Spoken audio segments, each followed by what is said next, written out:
Today we're driving the 2020 BMW X5. This is an xDrive40i, so it's powered by the twin-scroll turbo inline 6 that makes 335 horsepower. That's mated to an 8-speed automatic transmission. The MSRP on this X5 is around $61,000, and this one's been spec'd up quite a bit to around 83 grand. So we've got a lot of options. BMW always options their press cars pretty high, but if you want something in BMW world, you have to pay for it, and that's what we have here. So we've got a number of options and packages for comfort and luxury. This even has the off-road package with the air suspension, so you can raise and lower the vehicle, and you get a few different off-road modes. Let's go through and do a review of this X5 for you guys. I've spent the last few days in this, so I'll give you some driving impressions on what it's been like to live with. This is kind of the industry standard for luxury SUVs. Yes, it's expensive, but it's very good, and BMW has done a very nice job with this new one, refreshed in 2019. This one is painted in this beautiful purple color. I think it looks pretty sharp, looks pretty good. We have BMW's laser headlamps up front, which look very nice at night. We have the M Sport brake package.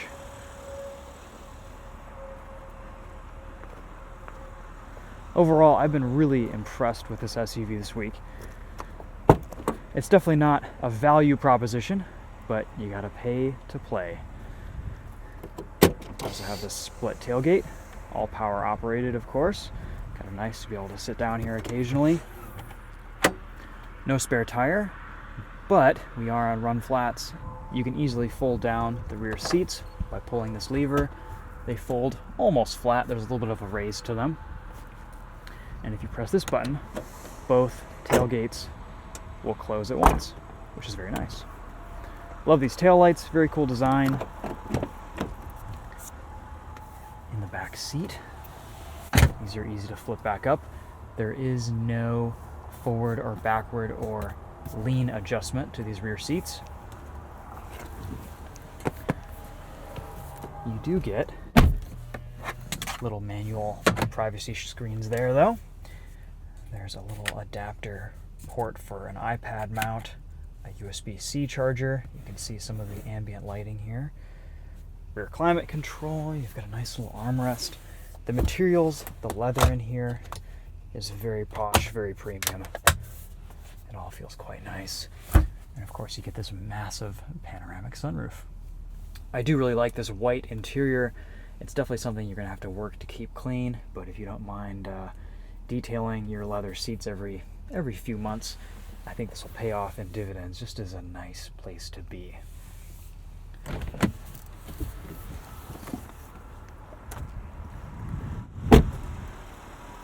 BMW hasn't gone too crazy with the design on this X5 either. I think this still looks pretty good.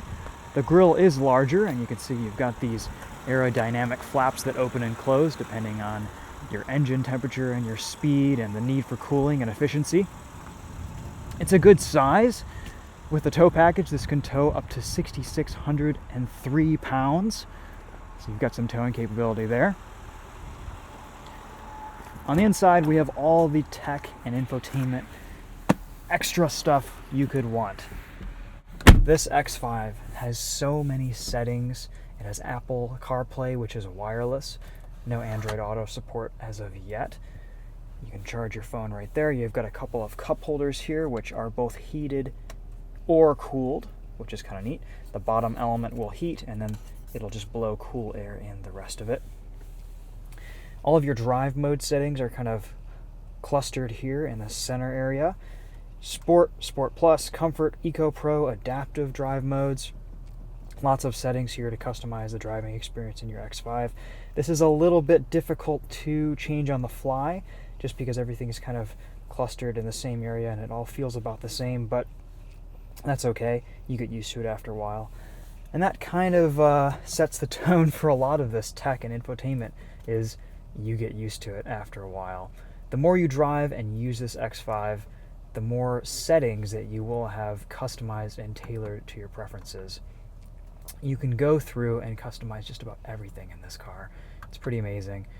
You do get used to the infotainment after a few days, but those first few days, you got to be careful. You could kill yourself crashing into something, and it's best to just operate this whole system while you're stopped, because there are so many deep menus that it can be quite distracting when you're on the move.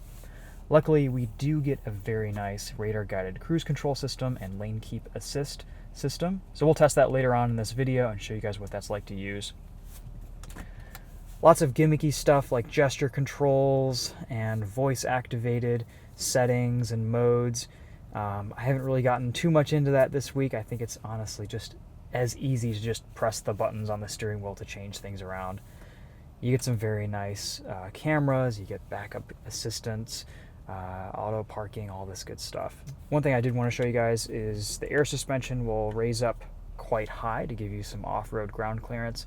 It does take its sweet time doing it though. As you can see here, we're lifted all the way up.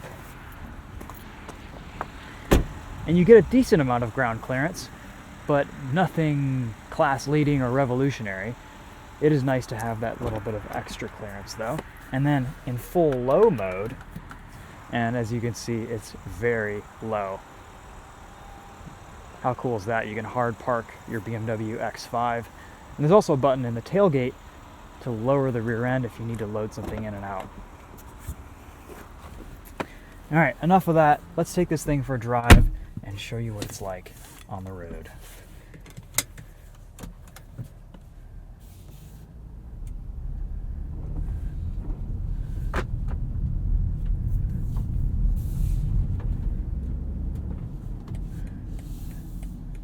I've always liked this turbo inline 6. I think this powertrain is kind of a sweet spot for most people who would be buying an SUV like this.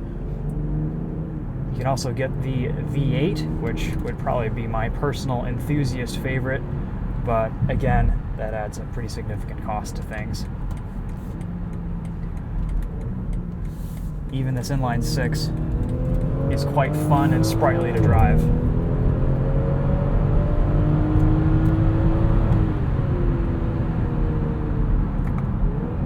Sounds pretty good. The paddle shifters are responsive.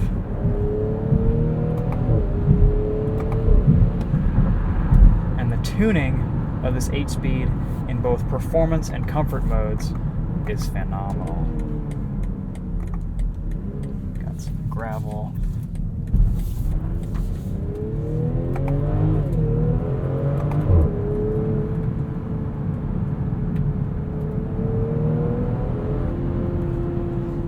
There isn't a ton of power here with 335 horsepower, so this thing isn't going to knock your socks off with speed, but it's definitely ample power for an SUV of this type. It feels quick, it feels sporty, it's responsive. It makes a good little noise in the distance. You're still pretty isolated from the driving experience in here, but it's definitely one of the more exciting SUVs to drive on the market. While we're here, let's go in and do a launch controlled start. Sport Plus mode, traction control off, the transmission in its sport setting, hard on the brake, launch controls active, and we're off.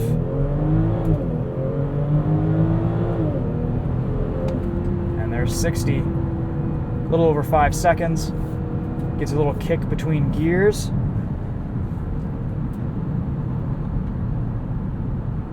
We'll put it back in the comfort mode. I like how the gauge clusters change between drive modes. That's always fun.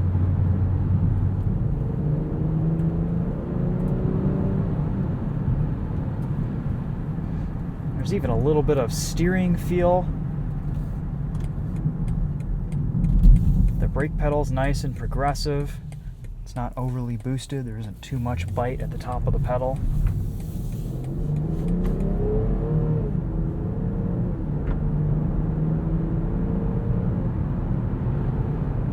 I don't really have many complaints about this X5 from a driving dynamics perspective. It drives awesome. You have really good visibility.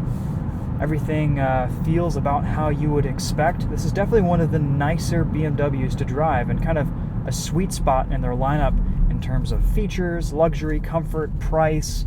I mean, it's still not cheap, but it is a BMW after all.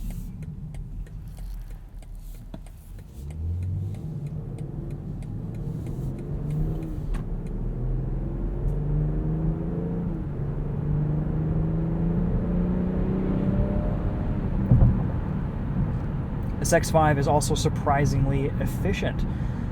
It's rated for 20 miles to the gallon in the city and 26 on the highway, but honestly, at 75 miles an hour, we've been getting closer to 27, 28 mpg on the highway. These inline sixes are just efficiency machines. They are really impressive. You can get some pretty amazing numbers out of this thing in Eco Pro mode, which is pretty cool. I've been driving this all week, and I've been driving it very spiritedly, not very kindly, and I've been averaging 23 miles to the gallon.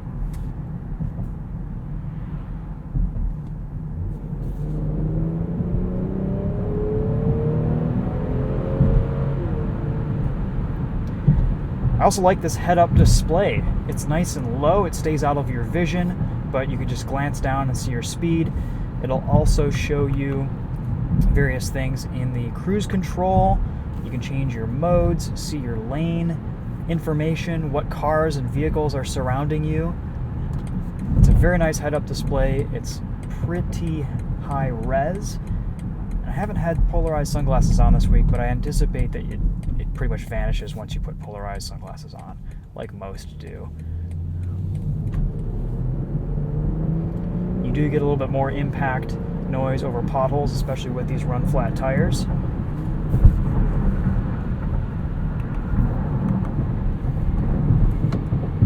Sport mode, I can feel the steering weight up quite a bit. You get just a little bit of extra sharpness through the chassis and the suspension.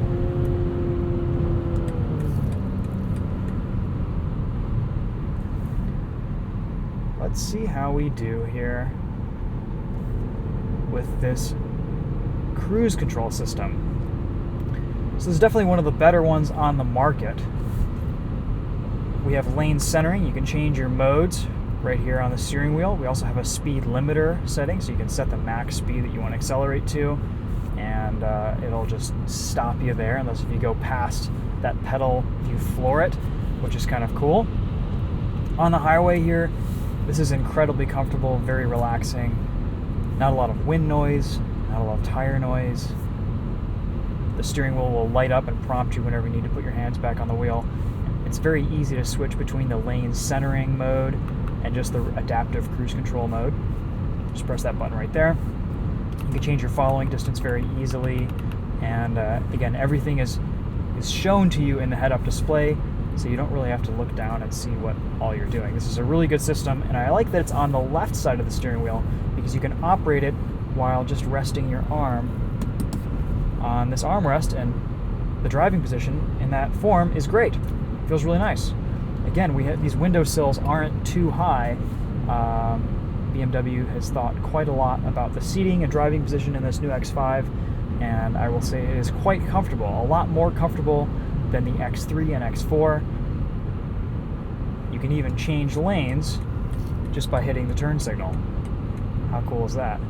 You can do it again, and the car will do it automatically. It will want you to hold onto the steering wheel. That's pretty typical. You can just grab onto it with one hand at the bottom of the spoke. A lot of these systems are pretty complicated to get used to initially, but once you do, you learn to kind of work with them and live with them.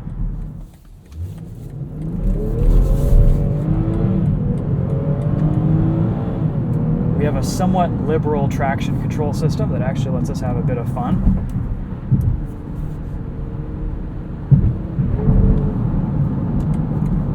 Let's see what this is like hustled around a corner here.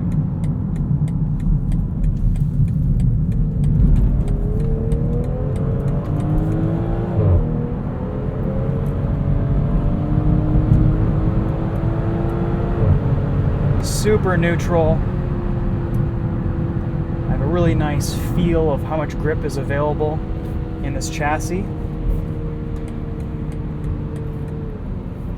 The handling, the driving dynamics here are very typical BMW. They're excellent. This is just an easy car to hustle.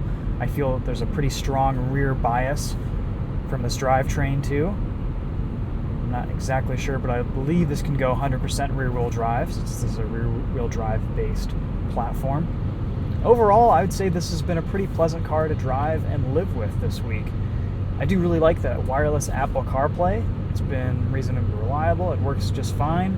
It's quick to respond. The wireless charger keeps your phone definitely topped off with a nice level of battery charge. Let's go in and do a sound system test of this Harman Kardon.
You guys the gesture controls there. Kind of gimmicky, but also kind of fun. Let's hit one more entrance ramp here.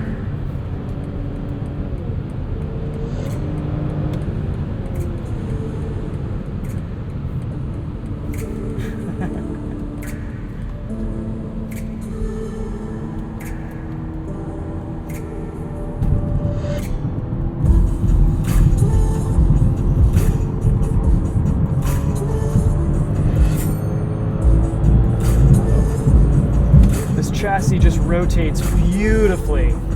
It's so neutral. It turns in very nice and it maintains that line. You can really steer it with the throttle.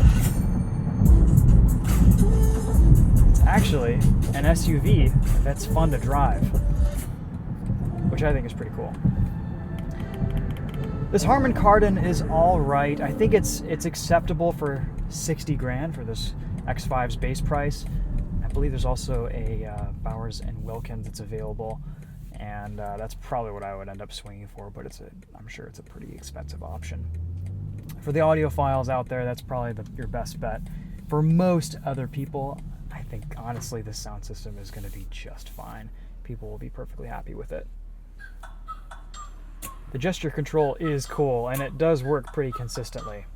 Ride with me if you ride with me, you can slide with me if you feel like 550 on the 5 sticky, come get high with me, that's a deal, right? Ride with me if you ride with me, you can slide with me if you feel like 550 on the 5 sticky, come get high with me, that's a deal, right? That's a deal, right? That's a bet, right? That's a bet, right? That's a deal, right? That's a deal, right? That's a bet, right? That's a deal, right? That's a deal, right? That's a bet, right? That's a deal, right? That's a deal, right? Hey, coming down like precipitation. I ain't never met a limitation. Paid apply my elimination. Gotta go to Google for the information. I'm a superstar, so I got. Anyway, you guys get the idea. You do get pretty strong, heavy bass tones. Everything else is a little bit vague. Definitely not up to the level of Volvo or some of the competitors, but I think it's fine. I do like that this touchscreen is reasonably easy and convenient to reach. A lot of your operations are pretty accessible immediately. But again, there's a learning curve, and you do have to get to know this X5 before you can really use it to its potential safely. And honestly, that's kind of my biggest complaint with this thing, is just that it's very complicated. However, you get used to it, and I think if you are a tech-savvy individual and you just want one of the best SUVs out there, this is probably the way to go. It has everything that the price point would suggest and more, with additional options. There are not a lot of standard features in here, but you can definitely pay extra and get everything outfitted. So one complaint that I do have, there's no cooled seats in an $83,000 BMW. That seems like a little bit of an omission. Everything else, though, feels about right, and I have enjoyed driving this X5 this week. It's interesting because we also have the Genesis GV80 and that is all about value. And this is kind of just the top most expensive SUV you can buy in the class. And it's interesting to kind of see the contrast and see the comparison. This X5 drives incredibly well, and it's been a very nice SUV to live with, and I think people would enjoy it quite a bit. There's just a lot of little details in here that add up to a fantastic driving experience. You can even see here on the parking camera, it'll show you how far the doors will open up. So just to make sure you have enough room. How cool is that? Little things. This is definitely one of my favorite BMW models, and it shows because I'm sure BMW's put a lot of investment into making this X5 one of their best, because that's what's selling these days. Alright guys, well that's going to kind of sum up my thoughts on this X5 xDrive40i. Let me know if you have any questions in the comments. Thanks for watching. We'll be posting a comparison video between this and the GV80 we have this week. Both are kind of purplish red maroon colors, which I think is kind of cool. They're very different, but also very similar, and it's very interesting to see the differences between the two.